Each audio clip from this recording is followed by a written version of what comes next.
اللهم صل على سيدنا محمد معدن الجود والكرم وآله وأصحابه الكرام وابنه الكريم وبارك وسلم صلاة دائمة سرمدا أبدا۔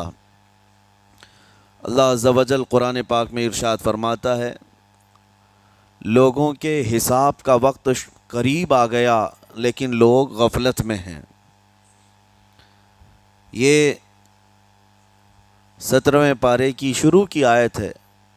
اللہ تعالیٰ یوں فرماتا ہے، اقترب للناس حسابہم، لوگوں کے حساب کا وقت قریب آ چکا، وہم فی غفلت معرضون، اور وہ اترائے ہوئے غفلت میں پڑے ہوئے ہیں، منہ پھیرے ہوئے ہیں۔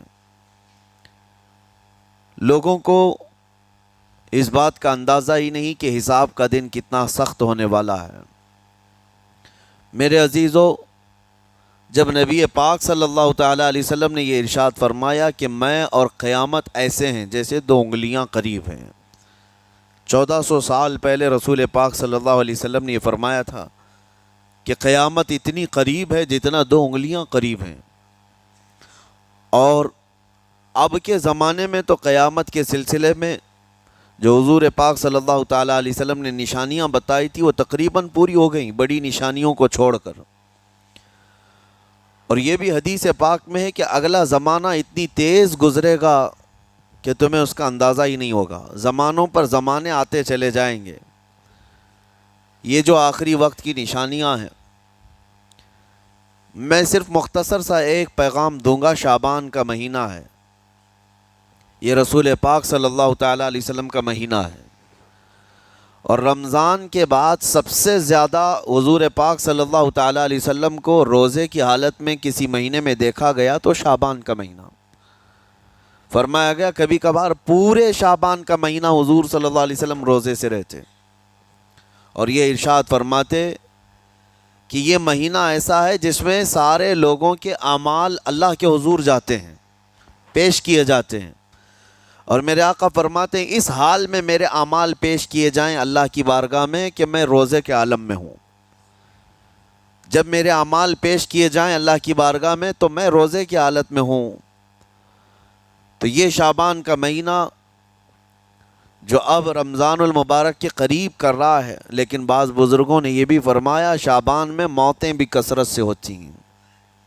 لوگوں کا یہاں پر حساب کتاب 15ویں شعبان کو جو اب شب برات آنے والی ہے، لکھ دیا جاتا ہے سال بھر میں کیا کیا ہونے والا ہے، کتنے لوگ جانے والے ہیں۔ کئی لوگوں کی کتابیں بند کر دی جاتی ہیں۔ حدیث پاک میں یہ بھی ہے کہ فیصلہ اللہ تعالیٰ فرشتوں کے حوالے فرما رہا ہوگا، حالانکہ جب ہم ماں کے پیٹ میں تھے تبھی لکھ دیا گیا ہے کہ کتنی عمر ہے، لیکن فرشتوں کو جو ٹرانسفر کیا جاتا ہے سال میں ایک مرتبہ، اگلے سال ان کا کیا کیا ہونا ہے۔ اور حدیث میں ہے کسی کے متعلق فرشتوں کو یہ کہا جا رہا ہوگا کہ فلاں 1 مہینے بعد، 2 مہینے بعد، 1.5 مہینے کے بعد اس کی فلاں وجہ سے موت آئے گی، لیکن وہ بندہ شادی کی تیاری کر رہا ہوگا، وہ بندہ جس کی موت کا آرڈر جاری ہو چکا ہے، فرشتے لے چکے ہیں، وہ اپنے کاروبار کے اور اپنے گھر بار کے بنانے میں مصروف ہوگا، اسے اندازہ تک نہیں ہوگا کہ شعبان کے اس مہینے میں اس کی موت کا پروانہ نکل چکا ہے۔ اسی لیے میں عرض کر رہا ہوں قرآن کی آیت اقترب للناس حسابہم وہم فی غفلت معرضون۔ اللہ فرماتا ہے لوگوں کا حساب بہت قریب آ چکا جبکہ وہ غفلت میں پڑے ہوئے ہیں۔ اب جس زمانے میں آپ زندگی گزار رہے ہیں یہ اتنی تیزی سے آپ کے اوپر سے گزر جائے گا کہ آپ کو احساس تک نہ ہوگا۔ بلکہ ایک حدیث کا مفہوم یہ بھی ہے کہ جوان بوڑھے نظر آنے لگیں گے اور بچے جوان نظر آنے لگیں گے۔ وہ دور آئے آج، بچے تو ہمارے جوان ہو ہی چکے ہیں، جو 6 سال کے بچے ہیں، 5 سال کے بچے ہیں، جن کو حقیقت میں بچہ کہا جاتا تھا، اب کے زمانے میں وہ بچے ہی نہیں رہ گئے ہیں۔ 8 سال کے بچے وہ بچے ہی نہیں رہ گئے۔ ساری اسکولوں کے حالات ہمارے پاس آئے دن نئی نئی خبریں آتی ہیں۔ 3ری جماعت کا، 4تھی کلاس کا بچہ خطرناک قسم کے نشوں میں مبتلا ہے جو بڑے بڑے جوان بھی نہیں کیا کرتے تھے۔ تو بچہ کہاں رہا؟ حضور پاک صلی اللہ تعالیٰ علیہ وسلم نے فرمایا تھا بچے جوان لگیں گے اور جوان بوڑھے، اور جوانوں کی حالت یہ ہے کہ سارے مزے اپنے بچپن میں اتنے کر لیے کہ جوانی میں طاقت ہی ختم ہو گئی۔ 25 سال کی عمر میں ایسے لگتے ہیں جیسے کہ بوڑھاپا آ گیا، کمزوریاں آ گئیں۔ 30 سال پہلے کے دور میں 40 سال کو بھی جوانی کہا جاتا تھا، اب کے دور میں 40 سال تو بڑھاپا ہو گیا۔ 30 سال کی عمر کے بعد آج کے نوجوانوں کے جواب دینے لگ جاتے ہیں۔ اس کی وجہ یہ ہے کہ بچپن میں اپنے آپ کو برباد کر لیا، بچپن میں اپنے آپ کو ختم کر لیا۔ تو جو بچپنا تھا اس کو جوانی میں بتا دیا، اور جو جوانی ہے وہ بڑھاپے میں۔ اور جو بوڑھے اصل بوڑھے ہیں جن کو 60-70 سال کی عمر ملی ہوئی ہے، یہ اللہ تعالیٰ کی طرف سے ان کے لیے نعمت ہے۔ باقی قیامت کے قریب جو حالات ہیں وہ اس طرح کے ہیں۔ اور مزید میں آپ کو یہ بھی بتا دوں کہ زمانہ ترقی کرتے کرتے تمہیں ایسا سست اور کاہل بنا دے گا کہ تم کوئی کام کے لائق بھی نہیں رہ جائیں گے۔ بہت ساری چیزیں ہم سے رخصت ہو رہی ہیں، ہمیں اندازہ بھی نہیں۔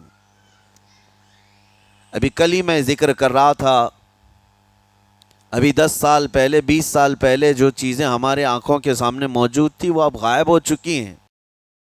خالی وقت اسے ملے تو نشہ بھی یاد آ جائے، خالی وقت اسے ملے تو عورتوں کی طرف میلان بھی بڑھ جاتا ہے، خالی وقت اسے ملے تو اس کو دولت لٹانے اور عیاشی کرنے کی فکر بھی سوار ہونے لگتی ہے۔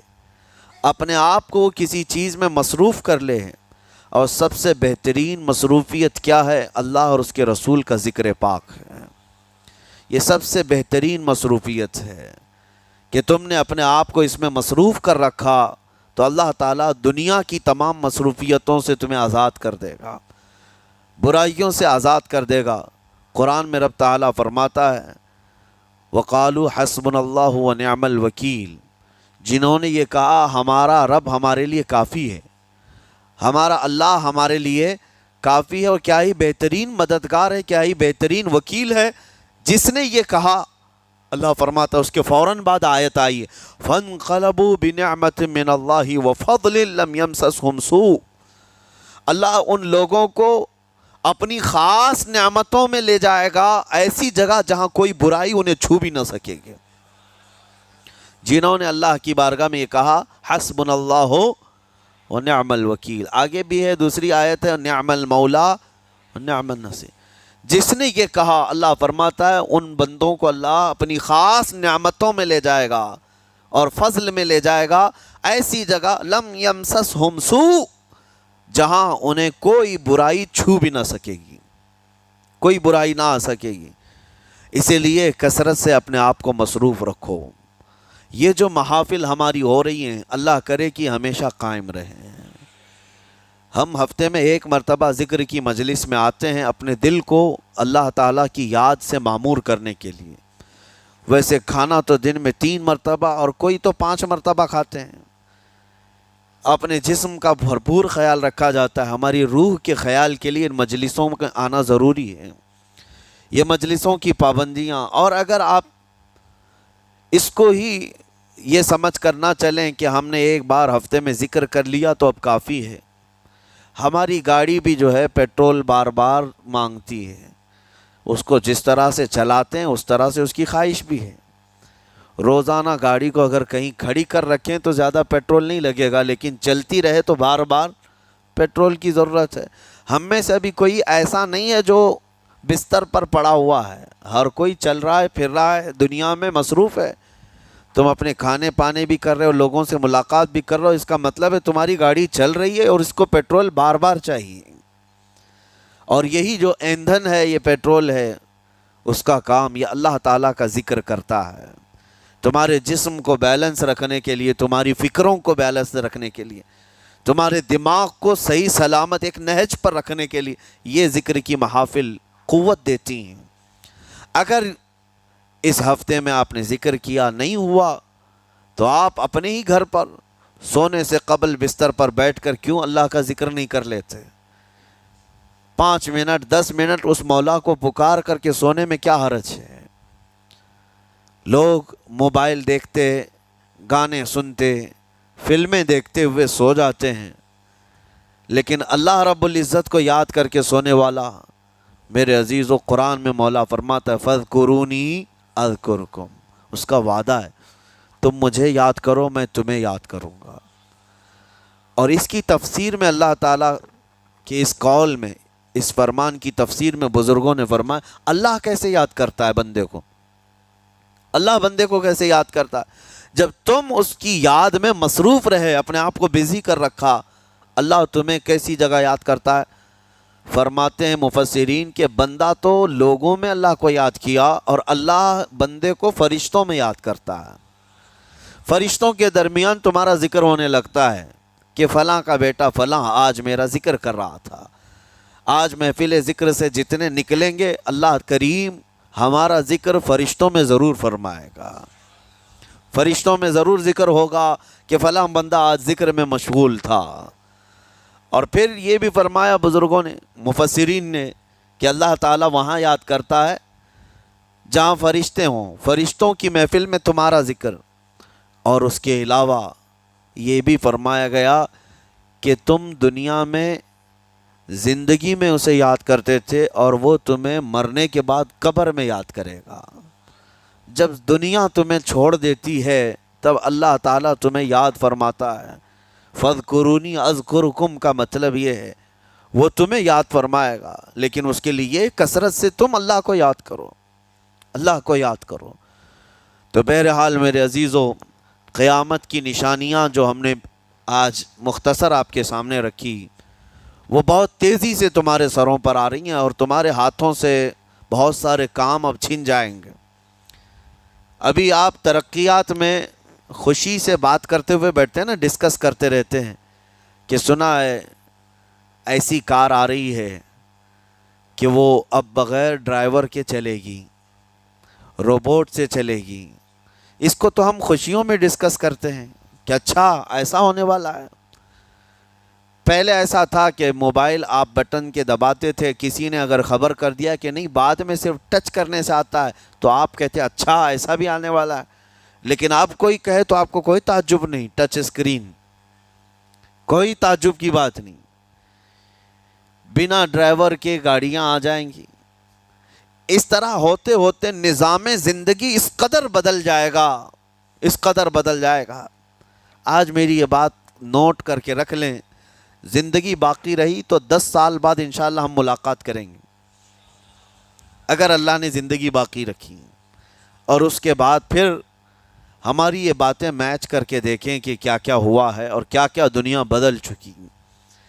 اسی لیے میں کوئی بھوشمانی نہیں کر رہا ہوں، اور نہ ہی کوئی جوتش بابا ہوں، طوطا لے کر جو بیٹھتا ہے، یا تمہارے ہاتھوں کی لکیریں دیکھ کر کے کوئی فیوچر بولنے والا نہیں۔ مصطفیٰ کریم صلی اللہ تعالیٰ علیہ وسلم کی احادیث سے جو قیامت کے قریب ہونے والے، رونما ہونے والے واقعات ہیں، میں ترجمانی کر رہا ہوں حضور کی حدیثوں کی، اس لیے کہ ہمیں پتہ ہے دنیا کے سارے سائنسدان جھوٹ بول سکتے ہیں، مدینے والے کی بات جھوٹ نہیں۔ میرے آقا صلی اللہ تعالیٰ علیہ وسلم کا فرمان جھوٹا نہیں ہو سکتا۔ اس لیے اگلا دور جو آ رہا ہے وہ بڑا سخت ترین ہے۔ اب آپ دیکھیں، محنت سے عاجز، ہر چیز سے محنت سے تمہیں نکال لینا ہے۔ میں نے تو لکھنے پڑھنے کی ایک مثال دی کہ تمہارے ہاتھوں سے قلم چلا جائے گا، تمہارے پاس سے کتابیں جو پرنٹ ہوتی تھی یہ بھی چلی جائیں گی، بس تم موبائل میں آڈیو کتابیں سنتے رہو۔ اور دور تو ایسا ہوگا کہ کچھ لکھنا بھی ہے، وہ بھی ابھی آ ہی چکا ہے، وائس کمانڈ جو ہوتا ہے اس کو بولو وہ لکھ کر کے دے دے گا۔ تم اس میں موبائل میں جو بولو گے وہ ٹائپ بھی ہو جائے گا۔ تو جب آپ کے بولنے سے سب لکھ بھی جاتا ہے تو قلم اٹھانے کی ضرورت کیا ہے؟ قلم چھوٹ گیا تمہارے ہاتھ سے، یہ سب چیزیں چھوٹ جائیں گی۔ آگے اب دور کے متعلق پیشین گوئیاں بعض سائنسدانوں نے یہ بھی کی ہیں کہ بچے پیدا کرنے کے لیے شادی ہونا بھی ضروری نہیں. یہ دنیا کا پلان ہے. یہ میں فطرت خداوندی کو نہیں بتا رہا، اللہ کے قانون کے خلاف ہے، لیکن دنیا یہ بھی چاہتی ہے کہ شادی کی بھی ضرورت نہیں، بچے ہم لیب میں پیدا کریں گے. لیبارٹری کے اندر ماں کی جیسے رحم دانی ہوتی ہے، بچہ دانی، آرٹیفیشیل اس کو تیار کر کے اس کے اندر کسی مرد کے نطفے کو رکھ کر اس کو وہیں پروان دیا جائے گا. نہ کسی یہ شادی کی ضرورت ہے، نہ کوئی عقد، نہ کوئی ایگریمنٹ، کچھ نہیں. جس کو بچہ چاہیے وہ لیب سے خرید لے. ہر طرح کی چیزوں سے تمہیں عاری کر دیا جائے. ابھی تو بہت سارے لوگ سوال بھی کرتے ہیں ہم سے ٹیسٹ ٹیوب بیبی کے متعلق. جس کو بچے نہیں ہو رہے ہیں، کیا وہ اس طرح سے ٹیسٹ ٹیوب بیبی سے، جو آج ایک طریقہ کار ہے، بچے پیدا کر سکتے ہیں یا نہیں؟ اس کے کئی طریقے ہیں سائنس میں، کہ اسی مرد کا نطفہ اسی کی عورت میں رکھ کر کے اس کو پروان دیا جائے، اور بعض دوسرے طریقے کہ کسی دوسرے کا لا کر اس کی عورت میں رکھ دیا جائے. یہ تو سراسر حرام ہے، زنا ہے. لیکن ائمہ اکرام، فقہاء اکرام نے حلال رشتے کے اندر ہی مرد اور عورت جو شادی شدہ ہیں ان کو بھی اس طریقے سے بچہ حاصل کرنے کی اجازت نہیں تھی. وہ ناجائز ہے، ناجائز ہے. بچے دینا یہ اللہ کی شان ہے. حضرت ابو ہریرہ رضی اللہ تعالیٰ عنہ حضور صلی اللہ علیہ وسلم کی بارگاہ میں حاضر ہوئے، عرض کرتے ہیں عرب والے لوگ عزل کرتے ہیں یا رسول اللہ، یعنی بچے نہ ہونا نہیں چاہیے کسی کو، تو پریکاشن لیتے تھے وہ لوگ. اس کا طریقہ کار ان کا الگ تھا عربوں کا. وہ انزال نہیں کرتے، اس سے پہلے جدا ہوتے. حضرت ابو ہریرہ رضی اللہ تعالیٰ عنہ نے حضور کی بارگاہ میں پوچھا کہ ایسا کیا کرنا کیسا ہے؟ نبی پاک صلی اللہ تعالیٰ علیہ وسلم نے ارشاد فرمایا اگر رب تبارک و تعالیٰ چاہے تو بھی بچے عطا کرے گا. کوئی عزل کر لے، الگ ہو جائے، اگر مولا کو دینا ہو تو اس حال میں بھی اللہ تعالیٰ بچے عطا کرے گا. جو مولا بغیر باپ کے عیسیٰ پیدا فرماتا ہو. تو بہرحال میں بات الگ نہ چلی جائے اسی لیے عرض کر رہا ہوں کہ اگلے دور میں سارے کام کاج تمہارے ہاتھوں سے نکل جائیں گے، عاری کر دیا جائے گا اور تمہیں سست اور کاہل بنا دیا جائے گا. اور جب بندے کے پاس کوئی کام ہی باقی نہ رہے تو اس کا دماغ شیطانی بن جائے گا، اور شیطان اس کو ہانکتا رہے گا صبح سے شام تک، شام سے صبح تک. اور میں آپ کو بتا دوں دنیا یہ چاہتی ہے کہ رات کو دن بنا دے، یعنی کوئی رات کا تصور ہی نہ رہے، نہ اندھیرا ہے نہ ہی کوئی اس طرح کی تاریکی، بلکہ پورا ٹوٹل 24 آورز ایسا ہی اجالا دکھنا چاہیے. تمہاری نیندیں ختم ہوں، کسی کے لیے بھی اندھیرا ہو گیا چلو سوئیں. یہ اللہ کے جتنے نظام ہیں اس سے یہ دنیا چھیڑ چھاڑ کرنے کی کوشش کر رہی ہے. یہ جو خفیہ طاقتیں ہیں دنیا کو جو چلا رہی ہیں، وہ فری میسن ہوں اور سیکریٹ تنظیمیں جو آج دنیا میں کام کر رہی ہیں، وہ قانون خداوندی سے چھیڑ چھاڑ کرنا ان کی فطرت ہے، عادت ہے. ہر چیز جو اللہ تعالیٰ کی بنائی ہوئی، پہاڑوں کو اپنی جگہ سے ہٹا دینا. عرب میں آج پتہ ہے آپ کو، سعودی میں سب سے زیادہ پہاڑ کاٹے جا رہے ہیں. پہاڑ اتنے کاٹتے ہیں وہ لوگ، پورے کے پورے پہاڑوں کو انہوں نے زمین سے الگ کر دیا، اور وہاں پہاڑ کا وجود ہی نہیں. مکہ میں جا کر آپ دیکھ لیں، مدینے میں جا کر دیکھ لیں، 4 سال 5 سال کنٹینیو کئی مشینیں لگا کر کے پورے پہاڑ کو صاف کر دیا، پتھر کے پہاڑ. اصل میں یہ نظام قدرت ہے، پہاڑ یوں ہی نہیں بنائے اللہ نے زمین پر. والجبال اوتادا، یہ میخ بنا کر کے اس میں گاڑ دیے گئے تاکہ زمین ہلنے نہ پائے. زمین پانی پر ہے، اور جب پہاڑوں سے چھیڑ چھاڑ کیا جائے گا زمینوں میں زلزلے آئیں گے، ادھر سے ادھر زمین ہل جائے گی. اور تو اور انہوں نے اپنی ٹیکنالوجی کو بڑھاتے بڑھاتے قانون خداوندی میں چھیڑ چھاڑ کے لیے کیا نہیں کیا؟ انہوں نے جعلی اور آرٹیفیشل ارتھ کویک لانے کی کوششیں کی، مصنوعی زلزلے، مصنوعی بارش ہوتی نہیں، لیکن پورے کلاؤڈ کو جمع کر کے، بادلوں کو جمع کر کے ایک جگہ، اور پھر اس کو کیمیکل کے ذریعے سے پانی برسا دیا جائے۔ لوگوں کو لگتا ہے کہ ابر چھا گیا اور پانی آنے لگ گیا، یعنی بارش بھی مصنوعی برسائی جائے، ہوائیں بھی مصنوعی چلائی جائیں، پہاڑ بھی کاٹ دیے جائیں، جعلی زلزلے لائے جائیں، سونامی کو بھی لانے کی ترکیبیں ان لوگوں نے سوچی کہ زیر زمین جو لاوا ہوتا ہے اس کے اندر دھماکہ کر دیا جائے تاکہ پانی کی موجیں بے قابو ہو کر بہت زیادہ لہریں اٹھ جائیں اور دنیا میں تباہی مچائیں۔ بیماریاں اللہ کی طرف سے آتی ہیں، لیکن بیماریاں یہ لیب میں بنانے کی کوشش کرتے ہیں کہ وائرس بنائے جائے اور لوگوں کے درمیان چھوڑ دیے جائیں، جس کو آج دنیا کی بڑی طاقتیں بایو ویپن کا کہتی ہیں، یعنی ہتھیار صرف گولہ بارود بندوق اور میزائل ہی نہیں ہیں، ہتھیار یہ وائرس بھی ہیں، کیمیکل بھی ہے، دوائیوں کی شکل میں۔ یہ برسوں سے یہ تنظیمیں اس بات پر کام کر رہی ہیں، حتیٰ کہ یہ نظام قدرت کو، نظام خداوندی کو پورے اکثر بدلنے کے لیے انہوں نے مردوں کو عورت بنانا، عورتوں کو مرد بنانے کی بھی مہم چھیڑ رکھی ہے۔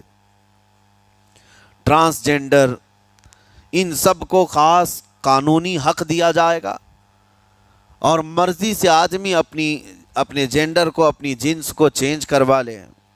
یہ قانون خداوندی میں چھیڑ چھاڑ ہے نہیں، اور انسان کو جس کام کے لیے پیدا کیا گیا تھا اس کام سے اس کو عاری کر دیا جائے، کاہل بنا دیا جائے۔ اسی لیے دیکھیں، وہ رحمان مولا چاہے تو تمہیں گھر میں بٹھا کر خوب رزق دے، وہ غفار ہے جو چونٹیوں کو اپنے سوراخ میں رزق دیتا ہے، مچھلیوں کو پانی کے اندر رزق دیتا ہے، وہ اشرف المخلوقات کو کیوں نہیں کھلائے گا؟ لیکن اس کا حکم یہ ہے، قُضِ اِذَا قُضِيَتِ الصَّلَاةُ فَانْتَشِرُوا فِي الْأَرْضِ، جب نماز پڑھ لو تو زمین میں پھیل جاؤ اور اللہ کا رزق ڈھونڈو۔ یہ نہیں کہ گھر میں بیٹھ کر کے تم پکارتے رہو رزق آ جا، رزق آ جا، رزق آ جا، یہ نہیں ہے۔ تمہیں کیوں؟ تم کاہل اور سست نہ بنو، تمہیں فرمائے گا ہاتھ پیر چلاؤ۔ نبی پاک صلی اللہ تعالیٰ علیہ وسلم نے ارشاد فرمایا، دنیا کا سب سے بہترین رزق وہ ہے جو اپنے ہاتھوں کی کمائی، محنت سے۔ اور حضور فرماتے ہیں اللہ کے نبی داؤد علیہ السلام لوہے کا کام کرتے اور خود اپنے ہاتھوں سے لوہے کو تپا کر کے نقش بناتے، اور لوہے کی زرہ جو جنگوں میں پہنی جاتی یہ بنا کر کے بیچتے تھے، اور اس کی آمدنی سے حضرت داؤد علیہ السلام اپنا گھر چلاتے تھے۔ حضرت ادریس علیہ السلام کپڑے سلتے تھے، درزی کا کام کرتے اور اپنا گھر چلاتے۔ حضرت ابراہیم علیہ السلام گھر بنانے کا کام کرتے رہے۔ اسی لیے نبی پاک صلی اللہ تعالیٰ علیہ وسلم نے فرمایا اللہ کے سارے نبی اپنے ہاتھوں کی کمائی کھایا کرتے تھے، کوئی گھر بیٹھ کر کے نہیں۔ جو لوگوں کو آج یہ شوق ہے کہ بس کسی کو جائیداد میں کچھ پراپرٹی ملی تو کرائے پر چڑھا دو اور کرایہ کھاتے رہو، کیوں محنت کرنا ہے؟ کوئی کام کیوں کرنا ہے؟ میں یہ نہیں کہتا کہ کرایہ مت کھاؤ، کھاؤ کرایہ، لیکن اپنے جسم کو ایسا کاہل اور سست بناؤ گے تو یہ شیطان کی آماجگاہ بن جائے گا دماغ، اور اتنے گناہ کرنے لگ جاؤ گے کہ تمہارے کنٹرول میں نہیں رہے گا۔ تم اس کو جتنا خالی اور سست چھوڑو گے، یا آلریڈی جو سائنسدانوں نے چوہوں پر ایکسپیریمنٹ کر کے جو دیکھا، اکثر ایسا ہوتا ہے کہ چوہوں پر جو تجربہ کیا جاتا ہے انسان کے فطرت سے بہت زیادہ میل کھاتا ہے چوہوں کی طبیعت۔ اسی لیے آپریشن تھیٹر میں بھی سکھانے کے لیے چوہے اور مینڈک کا استعمال ہوتا ہے۔ دوائیاں بھی جو سب سے پہلے بنتی ہیں وہ چوہوں کو کھلا کر دیکھی جاتی ہیں۔ انسان کی طبیعت زیادہ اس سے میل کھاتی ہے، تو جو چوہوں کو ساری سہولیات دے دی گئی تھی تو وہ آپس میں شہوت میں مبتلا ہو گئے اور ایک دوسرے کا قتل کرنے لگے۔ یہی حال انسانوں کا بھی ہوگا جب ان کو ساری سہولیات ایک جگہ مل جائیں گی تو یہ ایک دوسرے کا قتل شروع کر دیں گے، یہ کثرت سے گناہ کرنے لگیں گے اور ایک دوسرے کا قتل کریں گے۔ اسی لیے آپ کو میں جو بات کہہ رہا تھا وہ ادھوری رہ گئی۔ وہ رب تبارک و تعالیٰ چاہے تو گھر بیٹھا کر تمہیں کھلائے، لیکن آپ مجھے یہ بتاؤ، یہ جو مسجد میں بلاتا ہے تمہیں رب تعالیٰ 5 وقت، فجر میں، ظہر میں، عصر میں، مغرب میں، عشاء میں، اور ہر ایک میں تمہیں اپنی پیشانی زمین پر رکھنی ہے، ہاں ایک مخصوص طریقہ ہے، کیوں؟ اللہ کریم کیا تمہارے ان اعمال کا محتاج ہے؟ محتاج ہے رب تعالیٰ کہ تم جتنے سجدے کرو گے اس کا پاور بڑھے گا، اس کی طاقت بڑھے گی، تمہاری عبادتوں سے اس کے خزانے بڑھیں گے؟ کچھ نہیں ہونا ہے، وہ بے نیاز ہے، اللہ الصمد، وہ بے نیاز ہے۔ لیکن تمہیں یہ جو پریکٹس کرائی جاتی ہے وہ اسی لیے کہ تم سست اور کاہل نہ بنو۔ کسی گاڑی کو زیادہ دن گیریج میں رکھ دیا جائے، چاہے وہ نئی کیوں نہ ہو، زنگ لگ جاتا ہے اور اس کے بعد پھر اس کے اندر خرابیاں شروع ہو جاتی ہیں۔ انسان اپنے آپ کو اسی طرح کاہل رکھ دے، سست رکھ دے، تو پھر اس کے اندر بھی عجب عجب قسم کی بیماریاں، وہ گناہوں کی بیماریاں بھی شروع ہوتی ہیں اور جسمانی بیماریاں بھی شروع ہوتی ہیں۔ اسی لیے تمہیں 5 وقت یہ پریکٹس بھی کرائی جاتی ہے کہ نمازیں پڑھتے رہو، اپنے آپ کو بزی رکھو، تم بار بار پیشانی زمین پر جھکاؤ اور اٹھاؤ، جھکاؤ اٹھاؤ۔ یہ پریکٹس اسی لیے کرائی جاتی ہے کہ تمہارا جسم سست اور کاہل نہ رہے۔ اللہ کریم بندوں کے تمام مصالح اور ان تمام حاجتوں کو بہتر جانتا ہے کہ بندہ کس میں بہتر ترقی کر سکتا ہے۔ اسی لیے میرے عزیزو، اپنے آپ کو خالی مت چھوڑو، اپنے آپ کو خالی مت چھوڑو۔ اور وقت ہمارے پاس اتنا کم ہے کہ حساب دینے کے وقت ہمیں سب کو پتہ چل جائے گا قیامت کے دن۔ یہ بھی روایت میں ملتا ہے کہ بندہ یہ یاد کرے گا کہ میرے پاس اتنا وقت تھا، کاش میں کچھ نہ کرتا، تسبیح لے کر بیٹھا ہوتا، کاش میں کچھ نہ کرتا، دعائیں ہی کر رہا ہوتا، تو اللہ تبارک و تعالیٰ اس کا بدلہ مجھے قیامت میں عطا کرتا۔ لیکن جنہوں نے اپنے اوقات کو یہاں پر خالی گنوا دیے، فضول میں برباد کیے، وہ بہت پچھتاوے میں ہوں گے، بہت پچھتاوے میں ہوں گے۔ جتنا وقت اپنے پاس باقی ہے اس کو مصروف کر دو، اس کو مصروف کر دو۔ اللہ کریم ہم سب کو گزرے ہوئے تمام برائیوں کے کفارہ ادا کرنے کی توفیق عطا فرمائے۔ رب تبارک و تعالی ہمیں سستی اور کاہلی سے محفوظ فرمائے۔